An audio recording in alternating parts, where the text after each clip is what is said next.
తాజ్‌మహల్ చూడడానికి మనకి 2 రకాల టికెట్స్ అయితే ఉంటాయండి. ఒకటి రూ. 50ది, ఇంకొకటి రూ. 200. రూ.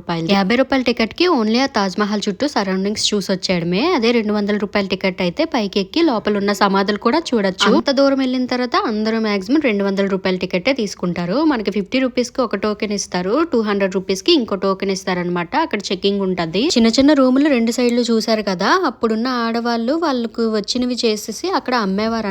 లైక్ కుట్టడం అలాంటివి కుట్టేసి అమ్మేవారంట. ఈ ద్వారం నుంచే మనం లోపలికి వెళ్ళాలి. ఎంత పెద్దగా ఉంది కదా, తాజ్‌మహల్ కూడా కనిపించదు, అంత పెద్దగా ఉంటుంది. ఇలాగా 3 సైడ్లు ఉంటుంది. మనం వెళ్తుంది నార్త్ గేట్, మిగతా 2 సైడ్లు క్లోజ్ ఉంటుంది. ఒకటైతే విఐపీస్ కోసం. ఇంకా ఈ గేట్ నుంచి లోపలికి వెళ్తున్నప్పుడు తాజ్‌మహల్ ఎంత అందంగా కనిపిస్తుందో. రిఫ్లెక్షన్ ప్లేస్ అంటారు కదా, మేము వెళ్ళిన టైంలో అక్కడ వాటర్ వేసలేదు, ఓన్లీ కలర్ వేసి ఉన్నదనమాట. ఇదంతా మాకు ఆరాంగా చూడడానికి 2.5 hours అయితే పట్టింది. లైఫ్ లో ఒక్కసారైనా చూడాలి, తాజ్‌మహల్ అంత అందంగా ఉంటుంది. లోపల సమాధులు కూడా నేను ఇంకో వీడియో చేశాను, అదైతే కింద ట్యాగ్ చేస్తాను, ఆ వీడియో కూడా చూడండి. ఇంకా ఈ వీడియో నచ్చినట్టయితే లైక్ చేయండి, షేర్ చేయండి అండ్ సబ్స్క్రైబ్ మాత్రం చేసుకోవడం